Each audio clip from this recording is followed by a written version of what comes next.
As the world watched in horror the downing of the Twin Towers on September 11, 2001, Welles Crowther would methodically risk exchanging his life for the lives of others trying to escape the burning tower.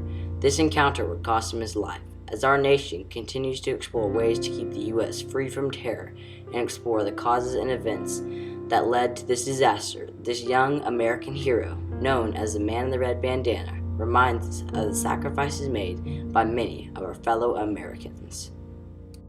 On the morning of September 11, 2001, Welles Crowther was just a normal guy, one of thousands working in the South Tower of the World Trade Center. It was just like any other day for Welles and his other equities training businessmen, until 8:45 when the earth shook and the plane violently crashed into the North Tower of the World Trade Center. Live shot there. That is the World Trade Center, and we have unconfirmed reports this morning that a plane has crashed into one of the towers of the World Trade Center. Welles Crowther was born on May 17, 1977, and grew up in a small town called Nyack, New York, which was just outside of Manhattan, New York, where the World Trade Center was located. Welles is about an hour away from the bright lights of downtown New York, New York. Here's a neat perspective from where I grew up to where he grew up. When Welles was about 6 years old, he began to carry around a red bandana everywhere he went. It all started when his father first handed him a white handkerchief and said that was for show. And then he gave him a red bandana, and his father said, "Here's a bandana, that's to blow your nose." The red bandana soon became a signature between father and son. When Welles got older and turned 16, he immediately signed up to be an Empire hook and ladder firefighter, and he was very passionate about helping others and was focused on his job each and every day. You could tell by his attitude that it wasn't just like a job for him. It was an honor to be out there and saving lives every day. The Empire Hook and Ladder Fire Station was just a few blocks away from Welles' house, where he lived, so it also made it very convenient to go to work every day.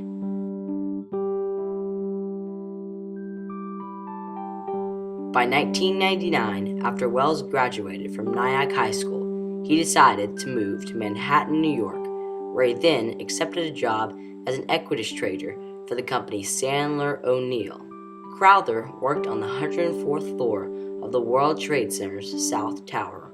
Welles had always wanted to work in New York City, where the bright lights were, but also there was still that little thing left in him that was telling him to go be a firefighter again.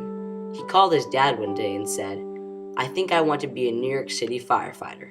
If I sit in front of this computer for the rest of my life, I'll go crazy." On September 11, 2001, at 8:46 in the morning, a hijacked American Airlines Flight 11 from Boston slams into the North Tower of the World Trade Center. At that moment in time, the people who saw it with their own eyes were shocked and in terror beyond words.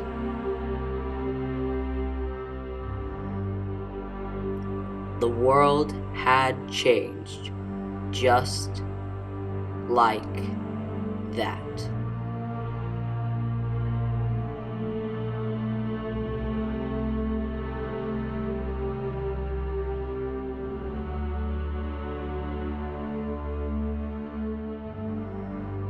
A live picture of the World Trade Center, where we have just received word that a plane apparently has crashed into the tower, one of the two towers. Welles, who was in the South Tower, called and left a message for his mother. Mom, this is Welles. I want you to know that I'm okay.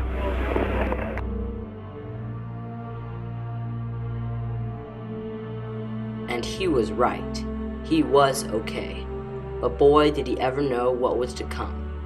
As the North Tower continued to burn, people couldn't imagine anything worse than this sight until 9:02 a.m., when the world witnessed a terrorist attack at its worst, as Flight 175 of American Airlines came blistering fast and demolished the South Tower of the World Trade Center. In the 78th floor sky lobby, there are around 200 people waiting to go down elevators when the plane ripped through their floor. Many instantly died with a flash, and others who were severely injured lie there in pain and agony, not knowing what to do. Stranded where there seemed no way out, the few still alive then heard a man with a strong, confident voice saying, "I found the stairs. Follow me. Only help the ones that you can help."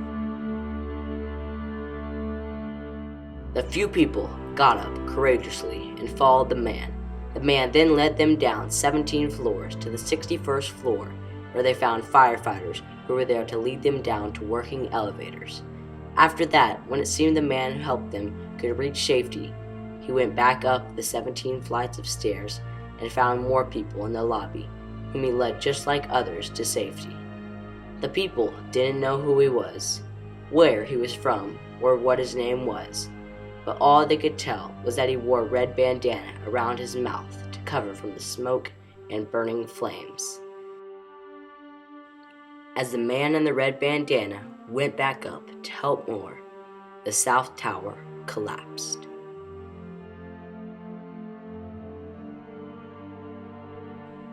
When Wells's parents saw the tower fall, they knew Welles was lost and gone forever in the dust and debris. I can't even imagine the emotions that came rushing through their bodies and all of America's hearts as the tower came down with a thud. 29 minutes later, at 10:28, the North Tower then came falling down with a ferocious slam into the grounds of New York and spitting dust and debris every which way.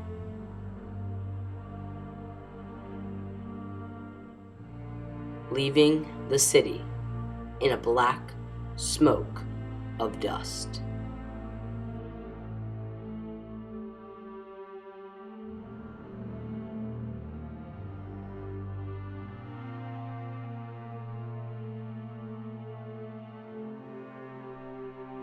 The next day, every single newspaper blew up with commentary on the attacks and how mad America was.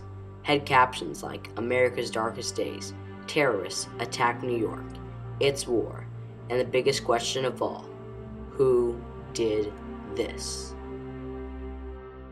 Then, that began the search for the suspect of who would do such a terrible thing to Americans.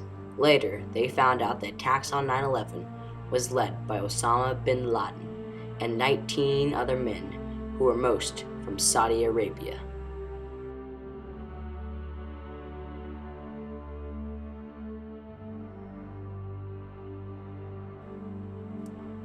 On March 19, 2002, 6 months after the attacks, Wells's body was found in what appeared to be the same sky lobby of the 78th floor next to uniformed firefighters. But Wells's parents still didn't know about his death until that May, when Welles Crowther sat down one morning and read a New York Times article called "Fighting to Live as the Towers Died" by various people who had survived from South Tower.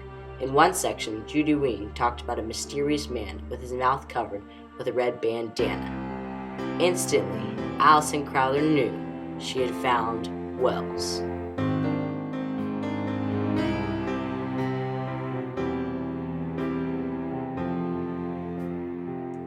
Today, Wells's legacy still lives on, and there are many events throughout the year that honor him, including the Boston College Red Bandana 5K and Red Bandana Hero Award every year.